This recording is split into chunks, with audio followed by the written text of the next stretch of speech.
This workshop is titled "For an Ecosocialist Party." My name is Chris Blankenhorn. I'm a former Green Party of the United States co-chair from 2016 to 2018. I'm presently the secretary of the Illinois Green Party and the vice chair of the Young Ecosocialists Education Committee. So we've been running the only education program in the National Party. We're actually hitting our 2-year mark right about now. I realize as I look at my documents, I'll have to at the end grab my flyers for that because we've got some real good stuff coming up in August and September. Some stuff with candidates. We're going to be talking to the Embassy Protection Collective. We're going to be talking about Richard Winger about ballot access repression. So I do that work with Youth Caucus. I'm also the co-chair of the Merchandise Committee for the Green Party of the United States. And tomorrow you can see me do a little more on that. I'll be doing a digital organizing tools workshop, talking about apps and services and integrations that can help us be better organizers. So when I was approved for this workshop, I looked at the other workshops on the schedule, and I realized that, you know, my fellow, I guess she's not a fellow co-chair anymore because I'm former and she's about to be former tomorrow, but Gloria Matera from New York actually had a workshop with the exact same title as mine, which was Ecosocialism and the 10 Key Values, which is a workshop that we did in the Young Ecosocialists, and we literally spent 5 hours going key value by key value by key value, talking about ecosocialism and how it relates. So when I saw that Gloria had that, and there's another workshop on technology and ecosocialism, I decided I needed to shift gears real quick. There are already people talking about what is ecosocialism, so I decided I'm going to talk about why ecosocialism. Why is this an imperative? Why, I have some articles up here. Why does Kali Akuno of Cooperation Jackson say it's ecosocialism or death? Why is this an imperative? So as I said, this workshop is not about defining ecosocialism. Unfortunately, the way the workshops were kind of played out, I probably should have been tomorrow. The 10 Key Values one should have been today. The technology one should have been today. And I probably should have been late tomorrow, following up the what is ecosocialism with my why ecosocialism. But that's not how it played out. So here I am, the first ecosocialism panel, telling you why before anybody gets real deep into what. So I'm going to give a real quick, literally 4 bullet points, broad-based definition of ecosocialism, just to kind of give us a starting point to go from. So ecosocialism at its core is a reorienting of society towards a more ecological, or a more ecological and a more just society. Right now, we talk a lot about our, the ecological crisis, but we also have social crisis, economic crisis. We have racial disparity crises. Capitalism has caused a multimodal crisis. It's literally in every aspect of society. So what is ecosocialism? Ecosocialism is a reorienting of society in a more ecological and just way. At the core of that is both political and workplace democracy. So not only, we talk about how, are we a democracy in America? I would say we were an oligarchy from day one, and that was the plan. Oligarchs started this country, and they wrote a constitution, and they created a government for, of, and by oligarchs. So we've never really known democracy in our political systems. And coming from Illinois, I can tell you we do not have a democracy in Illinois. We are a deep blue state.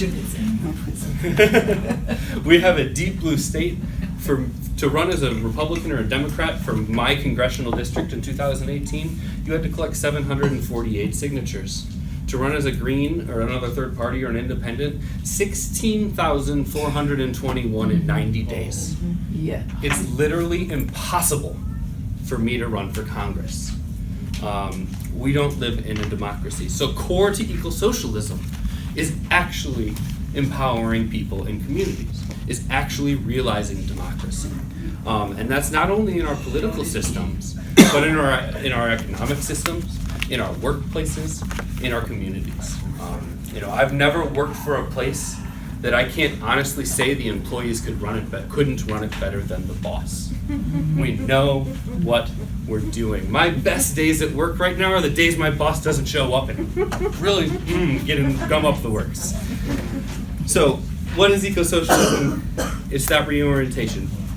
Democracy is at the center as one of the main pillars. Internationalism and peace is also essential. Capitalism is not just destroying the United States of America. Capitalism is destroying the world. And unless we have a global solution, we cannot have substantive things. We cannot have a real answer. So that's my 4 bullet points, for what is ecosocialism. Try to dive through it real quick. I'm glad to see I'm just over 5 minutes at that point. So now we can, hopefully now that we can get to the crux of this workshop. Why ecosocialism? Why not Sanders' social democracy? I'm not gonna give him the respect of calling it democratic socialism. Another one of the pieces I said I got Kali Akuno's Ecosocialism or Death up here that people can take a copy of. I've also got Howie Hawkins' response to Sanders' democratic socialism speech, which is titled "Sanders' Democratic Socialism is Just Old-Fashioned Liberalism." So, we can get into why. And to start with that, I think we have to first identify, where we are. We're the Green Party. We're the Green Party, and green values have always been anti-capitalist. They have always been anti-capitalist. We may have, bent and had some compromise in the formation of our values with, more social democratic members that have led us to kind of waffle. Which my core point at the end of this will be: we have to stop waffling. No one will follow a waffler. No one will join and be inspired by someone who can't define what they stand for. And Greens have always been anti-capitalist. From the founding days, anti-capitalists were in the room. Howie Hawkins is running on an eco-socialist presidential platform today, and he was a proud and loud socialist in 1984 when he was a founding member, and he's not the only one. Socialists were in that room, and they were core to forming this party. So this makes the Green Party an ideal vehicle to really form an eco-socialist formation. Our values are there. When you look at the Democratic Party, we're talking about a monumental change to their core values for them to have any hope of offering any kind of socialism. The Green Party is already there. We're there. Our values have been there from day one. But we have to embrace it. We have to embrace the radical values we've always held. We can't shy away from them. And what we see is that success doesn't come when we shy away. Success comes when we're explicit. And historically, another thing we don't get enough credit for, because you don't give credit to the people you steal an idea from, our ideas are historically right and popular. We're hearing about Medicare for all right now. We've been talking about it from the beginning. Illinois, again, to go back to my own state, we just became a women's rights sanctuary, is what the Democrats are calling us. The Green Party has stood for full access, fully funded, under a national health system since day one. Thanks for catching up, Democrats. I guess it's okay. So not only have we always been in these positions, our positions have been right. History has proven that our positions are right. And so we shouldn't shy away from them. So, to really how did we get here, where we are today? Not only as a party, but as a society, and as a global, in global culture. We live in a society that's dominated by capitalism in every single area. Neoliberalism is the only allowable ideology that exists within the American political spectrum. The only one. We have 2 liberal parties, the Republicans and the Democrats. They're both liberal parties. I know conservatives will throw a fit when I say that, but they don't understand the political definition of liberalism. We have 2 liberal parties, and both are all in on neoliberal austerity, on imperialism, and on profit until the end. So, that brings us to, as I said, the Democratic Party can't solve this. The Democratic Party is and always has been, first and foremost, a party of business. The flip that we talk about when Republicans say, as someone who comes from the town of Lincoln, it drives me crazy when they say we're the party of Lincoln. That ignores the actual flip that happened. And the flip that happened wasn't that, the Democrats became a social justice party. It's that the Republicans stood up and said, you're not the only business party. We won in this game. And they abandoned Lincoln's Reconstruction. They abandoned his programs, and they went all in, business first. The difference was they give a little bit more of the pie to the workers. And that's one of the things that even when they take our ideas, they clearly show you where that line is. Clearly show you where that line is. The ACA is a great example. And I say this as one of millions of uninsured people. They controlled the House, the Senate, and the presidency. They didn't even try. They dropped single payer without a push. Yeah. Recently in Illinois, we passed the first ever legislative legalization of marijuana. It's being praised around the country as the most progressive bill that's ever been passed. And in a way it is. It expunges 700,000 records immediately as part of the law. We didn't have to go back. That's amazing. But they made some changes. Some of it in changes to in who's going to profit. Some of it in what freedom is, like home grow. And when you call out Illinois Republicans on this, or Democrats on this, they say, well, we had to compromise. With who? You have a supermajority in both houses. Right. You have a billionaire governor who's self-funded, who has no threat to him, who's got 3 more years before he's got to run an election, and he ran on legalizing pot. Who the hell did you compromise with? You compromised with yourself. Because the truth is, the Democratic Party is a capitalist party. Okay? And what that has led to is years. Green New Deal, another great example. Green New Deal was gutted in many ways, has some good things in it still, but you know what's missing? You can't have a Green New Deal without dealing with the military. That's right. Yes. And they're not going to Yeah. touch it. Yeah. The U.S. military is the number one single entity that pollutes this world. It pollutes more than most countries. You cannot have a Green New Deal if you can't get that done, if you don't address that problem. Okay, so where we're at today is we've seen decades of the ratchet effect. Does everyone know what the ratchet effect is? Yeah. So, as a ratchet turns, as you turn something, the point of a ratchet is that it can't go back the other direction. That is the role of the Democratic Party in the American political system. As the Republicans move right, the Democrats follow and then hold that line. And then the next election, they hold that line. And that's put us into a situation where we have a political system that exists nearly wholly to the right of center. The radicals in the American political system are centrists. Sanders at best is drifting left of center, but on many policies is pulling hard back right and towing that line. So we live in this society where neoliberalism is the only option. And I can say as a young person, I feel really weird as a youth, because our party defines youth as up to 35, and I'm sitting here 34 like, shit, I read the manifesto before some of you were born. I don't know what the hell yeet means, but yeet,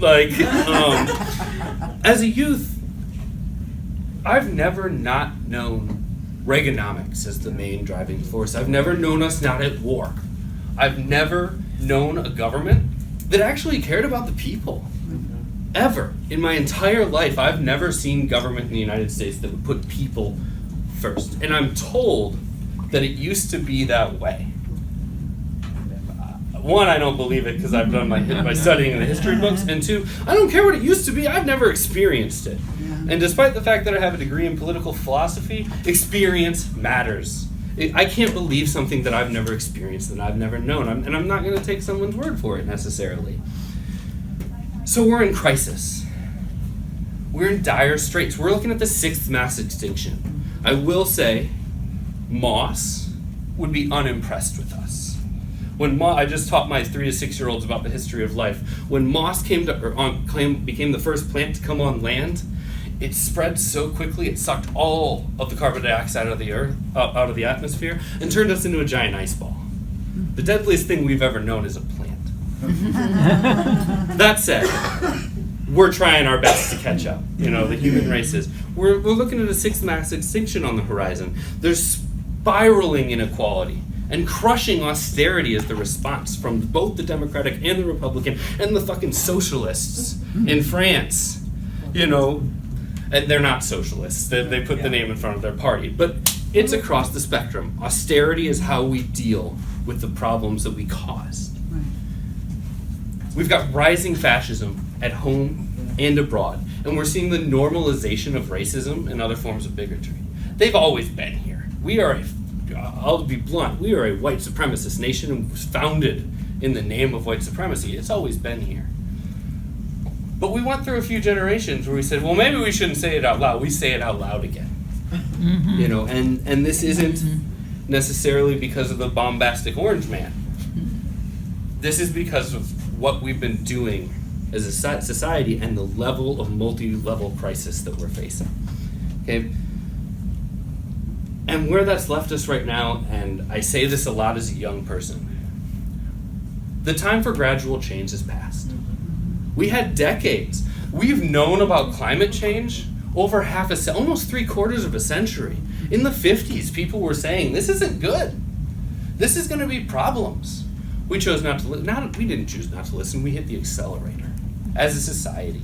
And I'm not looking to blame, a generation here or individual people. But as a society, we've reached a point, there's no more gradual change. I have people tell me all the time, change just takes time.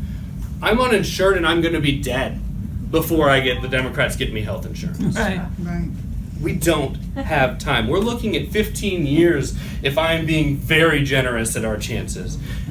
And a year, if I'm being honest, before we really need to be getting at it. Really addressing not only the climate change. The climate change is a problem. But if we can't solve the climate change while creating a more just society that deals with the inequality, we're not saving ourselves. We're just saving the upper class. Yeah. The rest of us are still going to be squashed under the gears. Okay? So, and I have a joke about capitalism which explains all this, and that is whoever's winning in capitalism at the end wins the game. That is the capitalism isn't a person, it's a system, and that system demands constant growth, which means if you're not growing, you're not winning. Okay? So, in this age of chaos on all levels, we can't look to the institutions that brought us here. The people who dug the hole have never undug the hole. There's a reason they dug the hole. It was lining their pockets. And they could throw their dirty laundry down there, or the bodies. So we can't, and it's important to understand too, they did this knowingly. We didn't get here by, we tried a good thing and it didn't work. We're talking about malicious mismanagement. I often say we don't have resource problems in this world. We have mismanagement problems. We have malicious mismanagement problems because they're doing it on purpose. So, this decades of rightward drive to destruction have put us in a really precarious situation. Okay? That's the bad side. The other side of that coin is it lays bare the vacuum that exists in American, but also in global politics. Beyond when all, and what that is, and we see this, we see this vacuum, and we're seeing evidence of it. Bernie and the movement of progressives show a yearning to fill this void. The problem is Bernie's role wasn't to lead them to salvation, but to put them back into the slaughterhouse. That was what his role was. And people got the whole 2016 election, I kept saying, he said on day one, he's endorsing the Democratic candidate. That's right. He said it. He didn't betray anyone. That's right. He was honest, from day one, I'm here to put you into the Democratic Party. But how he resonated shows that there is a vacuum, that there is a desire, that there is a will to see this. And his populist message worked. It drew people in. And Trump's populist message worked. It drew people in. Instead of progressive policies and social democracy, it used, othering and this idea that we're all going to be millionaires, but it worked. It is undeniable throughout any aspect of our society. Any demographic you talk to is going to tell you we've got problems. This isn't something that is in any way in doubt. But, as I said, the shortcomings that we got there is that they led you either back into the Republican Party or straight into the arms of fascism. And I shouldn't have done this and this. Back into the Democratic Party or into the arms of fascism. Because this whole side over here is unrepresented. This whole side over here is yearning for a voice.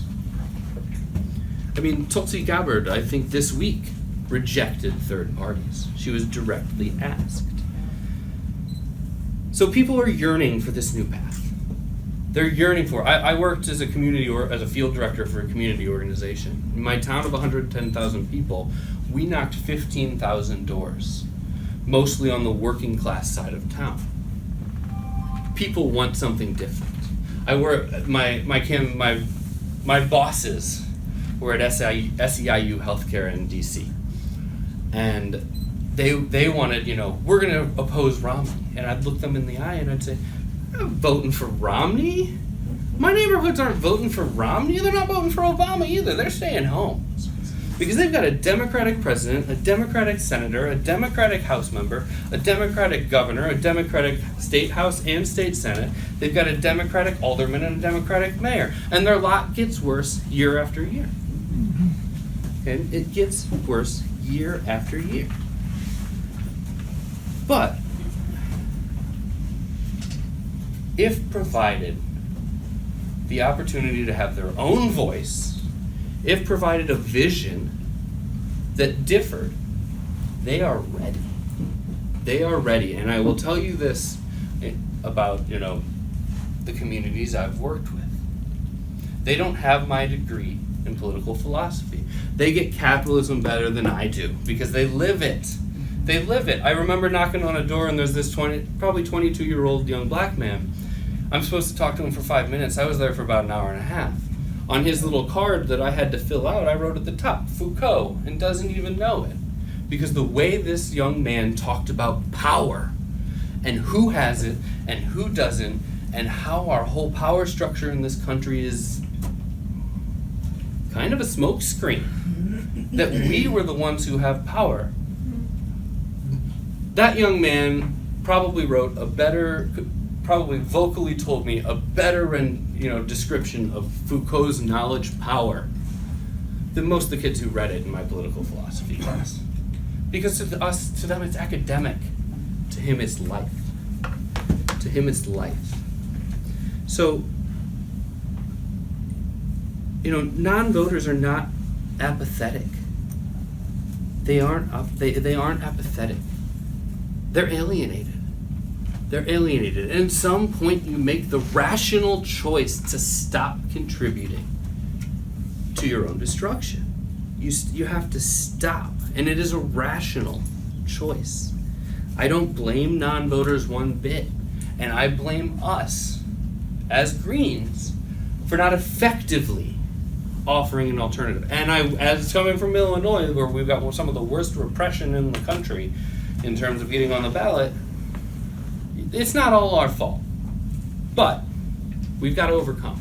If we can't overcome it, we're not the vehicle. It's not for us. Somebody else is. And to take my normal pot shot at the GPUS strategic plan, which was approved, I believe, in 2014, it calls non-voters the biggest threat to the party. Threat. They're our biggest opportunity. They're our biggest opportunity. And they aren't interested in back and forth waffling. They aren't interested in, well, we might do this. If we want to talk to non-voters, we need to be explicit in what we want to do. And more than our language, which is primarily, more than being explicit in our politics, which is what this is geared towards, I'm going to flip gears into organizing a little. We have to be there. We have to show up. We have to have skin in the game. My honest assessment of Greens is that we show up when elections happen. And we have our meetings. The monthly meeting happens, and no one comes, and we talk about GMOs, and then when the election comes around, we're knocking on your door, and you say, well, where are you? And so, well, we're here, we're meeting. But where are you in the lives of your community?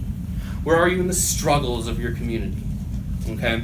And I think it's really important to consider this showing up, putting skin in the game, especially as a white man. Like, I gotta be there. Although, if I'm not there, why the fuck would you trust me? Why would you trust me? I actually quit that field director job because they told me no more local work until after the election. I was taking 80-year-old men from my neighborhood to meet the mayor, and they are being thrown out for asking, why did you build a roundabout with TIF money right before you got to the black side of town? Was it to make sure tourists never had to go here? They just whoop. They told me to stop that. I got in trouble for bringing him there. And I quit that job sobbing on the phone to my executive director saying, I can't be this year's white guy. I can't do it. I can't be the one that comes in and makes promises. So part of socialism is skin in the game, on the ground, working in our communities. So we have to do that piece. Otherwise, we're just another party as a platform. And words ain't shit. Action matters. Words don't. The Democrats can put together a hell of a nice platform if they got together to try to do it, but the reality is they're never going to do it. How are we different if we're not showing up? So there's this huge opportunity. And we have to make a mental shift in our own party. We have to start thinking about what a party is and what democracy is.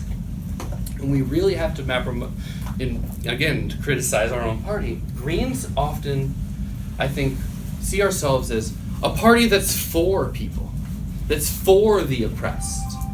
People don't need you to be for them.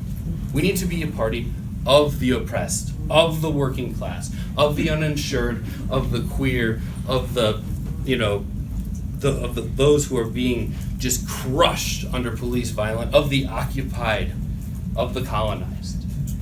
We cannot sit. I'm a teacher with a college degree. We can't sit in our privilege and speak for people. Nobody needs me to speak for them. They can speak better for themselves. They need us to build something that can be theirs. And the second we allow people to build something to be theirs, they're going to come. They're going to show up. And we're seeing it. We're seeing it. So we've got to break from our past mindsets, and a lot of them are pathological. I'll look specifically at nonviolence. The number of times I've seen comfortable middle-class white Greens tell a Green of color that they can't defend themselves and their community because it's against the key value of nonviolence. I mean, it's countless times and it drives me crazy. I'm not saying be violent. I'm not saying that at all, but we are so pathological in some of our thinking. We have the blinders on so much in some of our thinking that we can't succeed until we break it. And that for instead of is another one of those pathologies. We consider ourselves an advocacy party. We don't need an advocacy party. We need a mass working class party.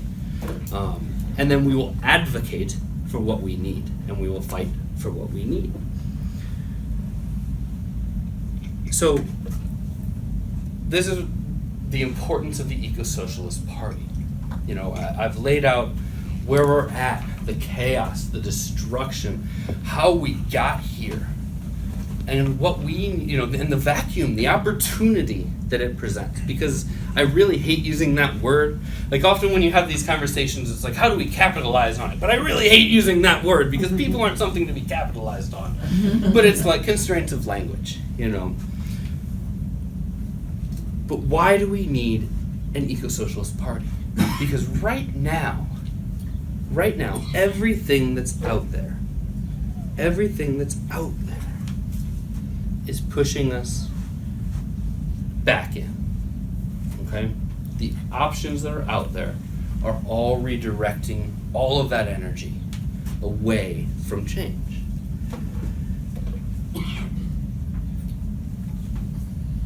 So the basic framework that I discussed at the beginning, this is one of those theory things that I realize I've moved away from my field. I'm not interested in a 4-hour discussion on what is eco-socialism anymore. I'm just not. I've sat through too many academic conferences. I was at the Socialism conference in Chicago over the 4th of July weekend. Some great talks. What do we do? I mean, besides the horror that I felt seeing the Ecosocialism conference co-opted by DSA and Jacobin, who are the main sponsors. That was really frightening. Okay, but so those 4 platform points: reorienting society in a more ecological and just way, worker control of production, democratic control of production, and peace and internationalism. Those are all drawn from our platform. They're all drawn from our core values. We are an ideal vehicle to launch this thing. But to be effective in communicating this vision, we have to be explicit in what it is. We have to be explicit in what it is. If we're not, no one knows what we're talking about. And that doesn't mean, as someone who thinks left book, if you know what that is a cesspool of performativism, that doesn't mean we should shout eco-socialism from from every street corner. He says while wearing an eco-socialist fucker shirt. But I own it, and I couldn't give a presentation on eco-socialism. I literally was searching for it when packing, realized it was still in my bag dirty, and did a load of laundries just for this to get it. But capitalism's creating this global, multi-level crisis. And the solutions can't come from within capitalism. We know this. It's been proven over and over and over and over. Bernie wasn't the first sheepdog, and he won't be the last. He's actually proving this year he's not as effective anymore. He's not as effective anymore. So who do they... And the truth is, his base split. So what did they do? They got Tulsi Gabbard, who's on the left flank of what they're doing right now. And what did she do in the last week or so? She denounced third parties. And even when BDS. Even when she came out to the left of Bernie, she still pivoted right back in and pushed everybody back in. And it can't. And beyond, what the Democratic Party has done and why they can't be that vehicle. The truth is, capitalism can't be that vehicle either. There is no kinder, gentler capitalism that can get us here. At the core level, the drive for growth is not ecologically sustainable, and it's not just. You cannot have constant growth without someone being under the heel of that growth. It's literally not possible. And that's one of the big flaws I see in the Bernian progressive movement. They want equality. Well, unless you live over where we want to get our cheap shit made from. That is an American exceptionalism view of social democracy. We want social democracy at home and whatever it takes to maintain our comfort abroad. Good point. So only by removing the profit motive, only by removing that growth motive, and refocusing our efforts, can we start to see a society, an economy, a political system, a culture. Let's be frank, our culture isn't sustainable either. That can not only address these issues and hopefully curtail them and save us all, but continue on. And one of the problems that I have with how a lot of the environmental movement talks about climate change is that it's often talked about as though the Earth is a stable body that we can reach an equilibrium with. And then once we reach it, woo, it's a smooth sailing from here on. I'm a bottom lefter. I often call myself an anarchist, but first and foremost, I'm a Marxist. So I don't believe there is any peace, love, and happiness. I don't believe there's a time, as long as there's two of us, we're going to disagree on something, and we're going to struggle about it, and we're going to work it out. So only by dealing with that, capitalism can't deal with it. What can is community-centric production that offers a truly alternative path, and that's where ecosocialism comes in. We have to offer a vision that not only paints a path to a better future, but that doesn't follow the path being offered by the others. We aren't trying to do what the Democrats want to do better. We don't. I don't want that. Is Western Europe in some ways objectively in a better situation than us under a heftier social democracy system?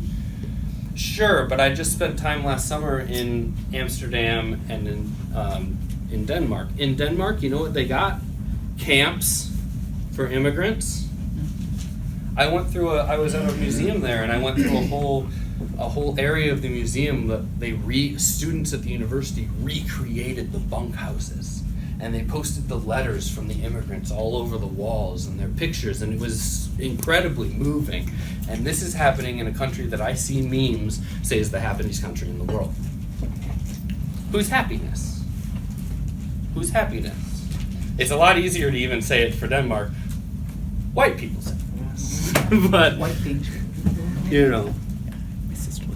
So when we can't just say we're going to go further down that path. We have to forge a new path. People don't trust that path because they know. So what's the answer to capitalism? Community-centric control and democracy. Putting the power into our own hands. Stop trusting a mismanagement class.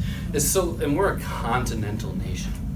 Talking to Amin Nadif, a city councilor from Amsterdam, really drove that home for me. She could be anywhere in the country on public transit in 3 hours. I can barely get out of my state in 3 hours. We face something that is very different. So the drive for growth, it not only requires the exploitation of the working class here at home, where which we counter with community ownership, worker control, diametrically opposed ideas to the private capitalist system. Not only does it require it here, the drive for markets means we got to go other places. We have to put them underfoot to get what we need.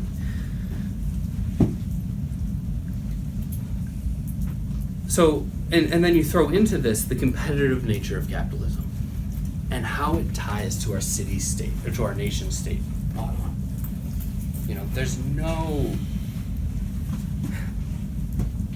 There's no just or ecological world that sees the continuation of the modern capitalist nation-state. And this is me going far bottom left, where I said I'm an anarchist. And as I said, I'm a Marxist first, so there's a transition.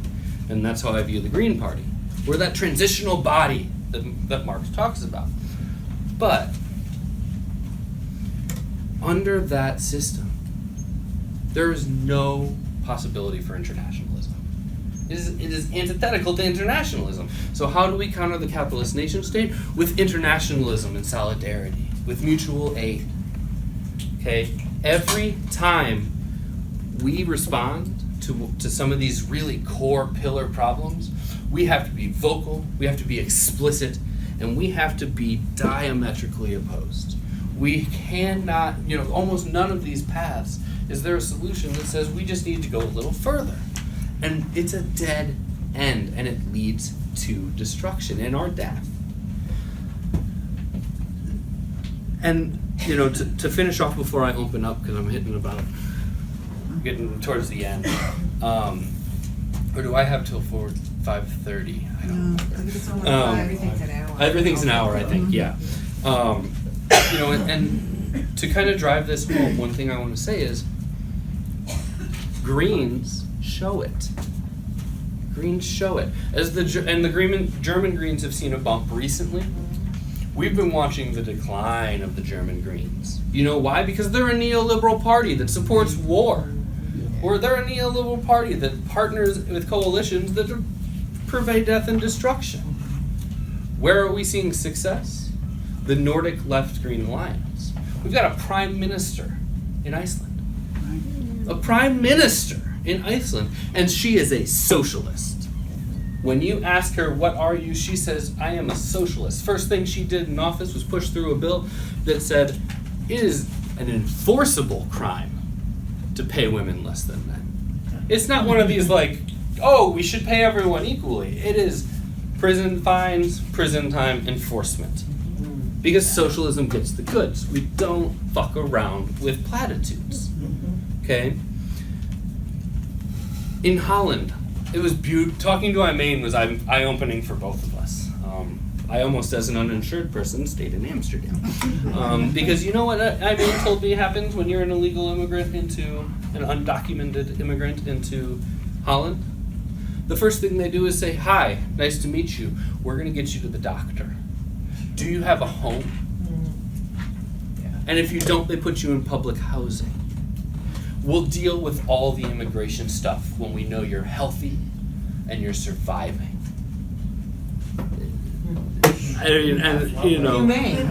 It's baffling. As an American, when I talked about normalized racism and bigotry earlier, as an American, I shouldn't be shocked. That shouldn't be this thing that I'm like, whoa. Well, I need to sit down for a second. That's something. And this is coming from a capitalist state, But in Amsterdam, the Greens are the largest party in their city council. I think they've got 10 out of 40 seats. The mayor is a Green. What does a Green city council in Amsterdam look like? 1 million new solar panels, hundreds of thousands of social houses, a ban on all taxi cabs and Ubers and that sort of thing must be electric by 2024. These are the things that they are doing. And there is a little asterisk next to this. Schiphol International Airport in Amsterdam is 8 meters below sea level. They can't fuck around. The furthest right parties in Holland are like all on board for stopping climate change. Now, they think we should do it by kicking the brown people out, but they're like, climate change is a problem. Right. But to see what they're doing in Amsterdam is beautiful. The power so it was my honeymoon, and we scheduled the Amsterdam trip solely because Nine Inch Nails was playing there. And they are my wife's favorite band. She's never seen them, so we went and saw them in Amsterdam. The venue we saw Nine Inch Nails, an international touring band in, is the same venue that the Amsterdam Greens hold their annual meeting. When you get explicit, people show up. Because when you show up, they show up. Okay? They get it done. They get it done. Denmark. The Greens are in the Red-Green Alliance with the Revolutionary Communist Party. They're the farthest left party in the parliament. Okay? Yeah, and they are owning Ecosocialism. I talked to young Greens there who said, we are eco-socialists. That is what they said they were. And when I talked to Eileen in Amsterdam, what she talked about was, and when you read I'll have to find it, but if you search for the Amsterdam Greens platform and get the English version, they talk about, we are a radical party. We are an anti-racist party. We are an anti-capitalist party.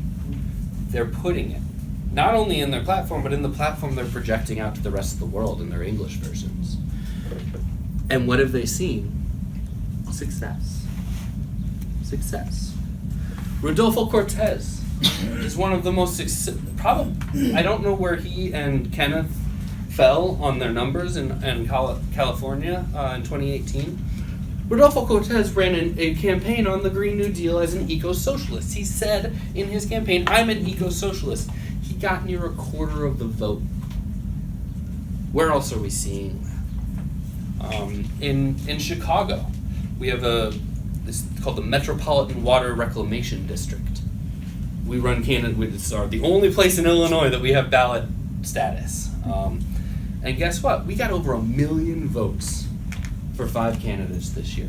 One of my good friends, Jeffrey Cubbage, who is now the Policy and Development Director for an alderman in Chicago, one of the DSA candidates that won. He ran as a socialist, and he got 300,000 votes.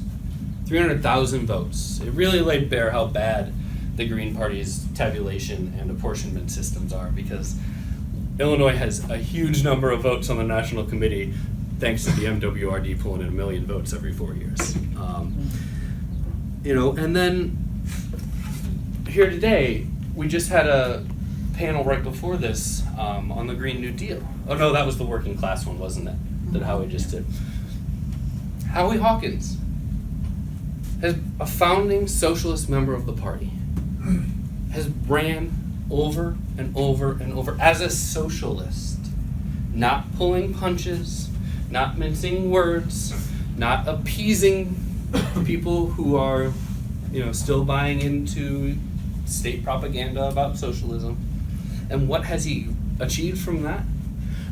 Maintaining New York's battle line, year after year after year. Year after year after year. And what else has he achieved? And Gloria can tell me if I'm wrong on this. Democrats are listening. They may be hacking away at it as they listen, but Howie can't be ignored. The Green platform and the Green push in New York can't be ignored, because we didn't waffle. We didn't, we're not the Working Families Party. We're an independent political party, and we're trying to build a mass movement. And to do that, we have to be explicit. So what I'm seeing is when we do this, we succeed. When I see campaigns that really I don't know what they're for, I don't get behind them, and neither does anyone else, because how can I get behind you if you don't know what you're for? So to close up real quick, we're in crisis situation. There's no time for slow change. And it's not, a crisis is wrong, we're in crises situation. Multiple layers stacking on top of each other in a way that, intersectionality is now scary that I see it used the other way. And why we're intersectional is because we see this interconnected web. We're in a disaster, it's crunch time. The good news of crunch time and the ratcheting right of the American political system is that there's a giant vacuum, and people want it to be filled consistently for years, probably decades. Americans are calling for a third party. They want it. We're a little too comfortable to take the step. We don't have, and that's something else. When we start being explicit and when we start organizing in working class communities, they got the material need to get it done. When we stay in middle class white America, they're not going to show up because they don't need to get it done because it's raining and they don't want to get wet. But when a member of your community was killed by the police, it doesn't matter if it's raining. You go out to the station and you get it done. So it's crisis time. There's a void and there's a desire. And for that reason, we have to step up. We've got to be explicit. We've got to own it. And we've got to get on the ground and doing the work to back it up. Because talk is cheap. Talk is cheap. If we're for social justice, we're in the streets. If we're for democracy reform, we're in the street. You know, if we're for peace, we're actively opposing those who are bringing war. And the line I usually get is, well, I don't support that part of the platform. Bullshit. You voted for it. You know, we're in Illinois. We presently are writing like a help wanted ad. Run against Durbin. Run against Dick Durbin, the minority whip. And I'll say, socially, on social issues, I mean, pretty good for a Democrat. You know, not good, but like he's over there on the one side. But when it comes to these issues, he's fundamentally not there. So I'll wrap it up there. You know, and we gotta own it. We gotta be there. We gotta do it. So we can open up. I don't think there's anything after this. So Dinner. for those of you that don't care about eating, I'll stay up. I'll stand here and I'll talk all day. I will not be offended for those of you that. But we got about 10 minutes if anybody wants to, you know, not necessarily even questions for me, but discussion amongst ourselves. Could you be more explicit about being explicit?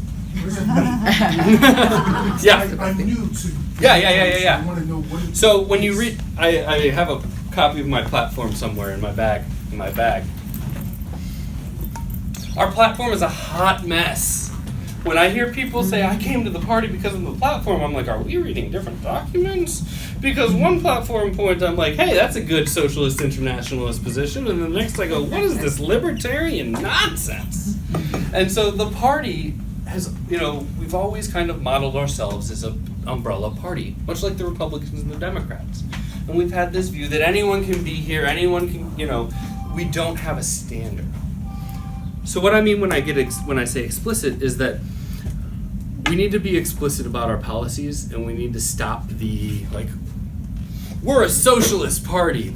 Well, except that, and then you go to this person and, well, I mean, I know I said that over there, but I didn't really mean it. That was just talking to him, and now what are we? We're the same politicians that are in every other party. And the other thing I mean about explicit is creating that diametrically opposed alternative. Not further down the same path, but forging a new path. I failed at it much like Abby Hoffman did, but I've tried often to say, what do you want to do? I don't want to tell you what to do. What do you want to do? People are scared of that. They don't know. You know, they don't know. So we have to really define how we're different. Because if our difference is a 72% tax rate versus 65% tax rate, why am I sticking my neck out for a third party? And then the other part of explicit is kind of core to socialism. You're not a socialist if all you're doing is talking. So when we say we want this, we gotta show up. And Greens do show up. We don't show up in our shirt. We don't show up as a Green. We show up as local community member. We don't invest in as a party. You know, I know Greens who are involved in Extinction Rebellion, and I'm terrified of the funding they just got and the strings attached that are going to come with it. But at the same time, like, when there's a direct action organization that's really going out there, like, we need to go out there and not only get arrested with them, but saying, I'm here with the Green Party and I'm participating in this.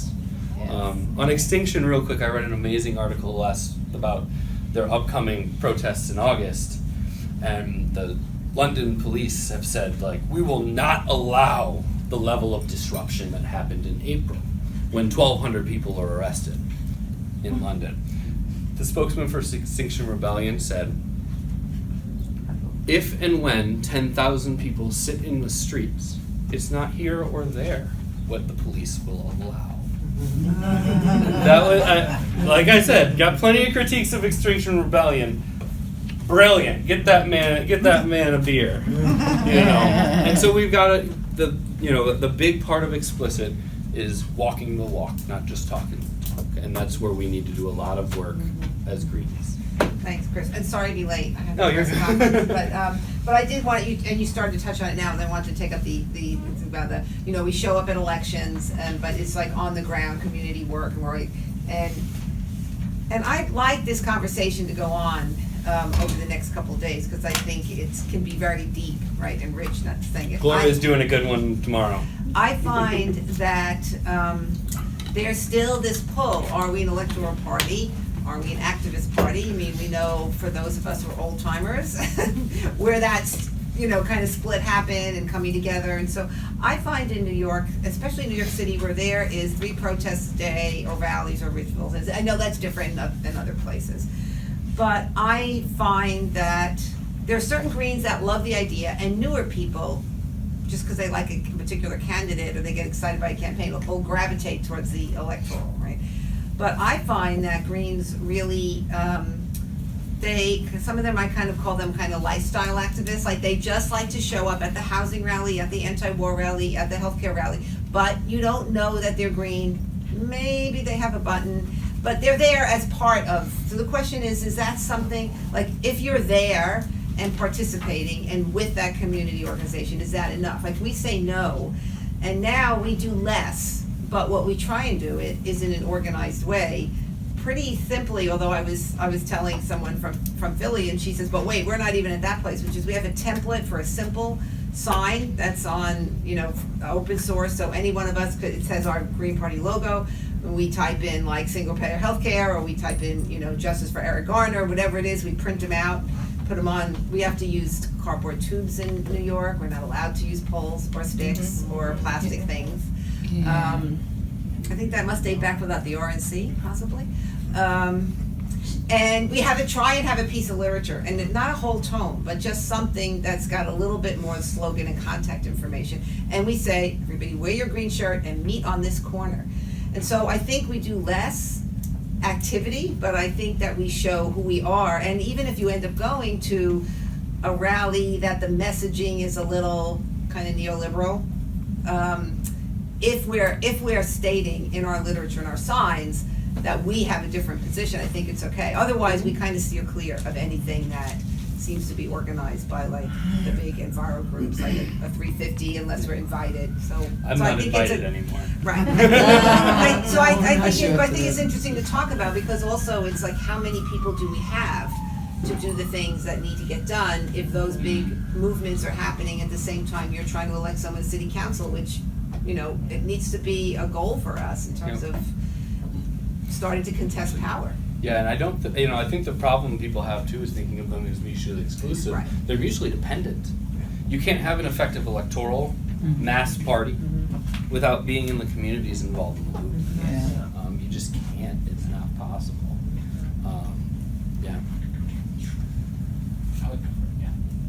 Yeah, Gloria prompted me to ask this question. How many people in the room, wherever you are, do coalition work as you go to meetings, right? How many people, when you go to those meetings, identify yourself as being from the Green Party? Yes. Okay, all right. I'm glad to see it's more than just me, because that seems to me to be part of this whole constellation of stuff. Can I respond to that? Yeah. One idea that I've been doing is, I feel that people, when they meet you for the first time and they see them with the Green Party, they have all these associations. So the first time I go, I don't wear my Green Party shirt, right? I get to know them, I'm a person, right? They're like, oh yeah, new person, I'm so excited. And then the third time I go, I wear my Green Party shirt, but I have to go 3 times to do that. That's participation. But that's been working out really well. People are like, oh damn, Green Party, that's pretty cool, tell me more about that. Right. That's my tip. One thing I want to touch real quick too on what Gloria said, quality over quantity. I often see Greens running because they feel like someone should, but they don't say, should I? And what that leads us to is, frankly, unserious candidates. And you can't take a party seriously if their candidates aren't ready for prime time. Yes. Okay, so we've got to do a lot of work there. And that was a really important thing I think Gloria said about, you know, changing their dynamic of how they did the work. You know, if I try to run 10 campaigns at once, all I can best do is 1/10 of my attention. So we are a resource poor party. Tomorrow, one of the big parts of my digital organizing conversation, before I get into the data dump of apps and programs, is what is a resource to a party like ours that doesn't have money? Because in politics, resource means money. So we've got to think about that, and a lot of that comes with quantity and quality, and are we effectively using them? I was just going to say, and I like Jay's suggestion of third time's the charm for bringing out the Green Party swag and let them know you're green. But it's so often we try to go into those groups and the pushback is immediate. So I think there's I kind of echoed what I was thinking kind of there. And there's a danger that we don't want to be that revolutionary socialist party that runs to the front of the parade. Like, no, that's some performative bullshit. Like the people who live in the community that are doing this work lead the parade. Right. We're there to support. We're there to. So when my town had its first Black Lives Matter rally, like Michael Brown got murdered, people were messaging me and saying, "When are we doing a Black Lives Matter rally?" And I'm like, Yeah. I'm talking to these people, but like I can't. I know I'm the radical, and I'm in a smaller area, so I can't pull Jay's trick. They see me coming from a mile away, and they're like, "Oh shit, Chris! Quick, wrap the meeting up." But when it happened, when I woke up one morning and I turned on my phone, and a friend from another town sent me a Facebook event that said Black Lives Matter Springfield rally tomorrow. I jumped on the page. There was a big, long discussion about why isn't there a location, and the organizer, a legislative assistant in the Capitol that had never organized anything in her life, said, because I'm waiting to hear on a permit. So I chimed in and I said, they should be back really quick. The Secretary of State's usually an hour or so I get them back. And if you don't, you might have a problem. I said, but if you don't get it, the plaza in front of the Illinois Old State Capitol, where Obama announced his presidency in 2008, that space is open for a protest 24/7.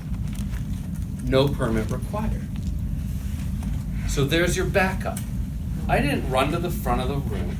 I provided my knowledge and experience as an organizer. Later that day, and then immediately, now she's messaging me directly.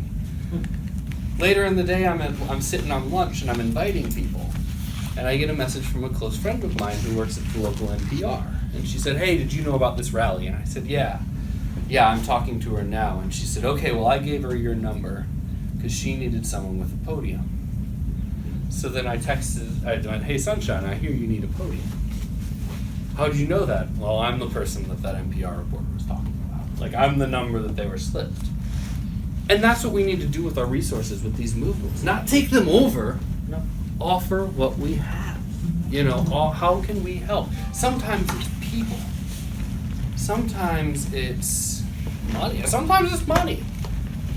There have been, my local Green Party is the financer behind our local Haymarket festivals every May Day. And when I say my local Green Party, I mean one guy in our Green Party that pays the $400 insurance for our $500,000 rider they make us have. But we have to figure out what we can give to what we can provide to support the existing work, not take it over. Let me just add anything there. Because I've been doing a lot of outreach networking with these groups and providing a network link between different groups. Like there's actually an Extinction Rebellion that's just starting up in town that we're trying to connect with the Veterans for Peace and Global Peace Alliance that have been protesting at those BIW Path Ironworks things where 22 got arrested recently. So like trying to be that bridge I think can be helpful, be seen as a green that's helping make these connections. But also, I think there's like we've got a candidate that's possibly going to run for state rep from Homeless Voices for Justice, a group that I've connected with recently. And I think, rather than me running for office or just somebody running for office, as you were saying, is this person, I think, finding those people that can represent those communities and encouraging them and empowering them to run for office as a green. I think that's, also something we can bring. Saying we've got the experience to run candidates. We've got your back. We can set up your website. I know FEC rules and I know who's breaking them. Yeah. You know, and showing up pays off. After that Black Lives Matter rally I did, about a month later, I got a text from that organizer, and she said, "Hey, can I give someone your number?" That person was an indigenous person wanting to protest against Dakota Access Pipeline, and she said, I hear you've got experience doing rallies in the Capitol." New connection made. I was bequeathed with a name. Like, you know, a real connection was made there because I showed up and I put my neck out there and I supported some work. And that got me the reputation with the liberals in town is don't invite Chris.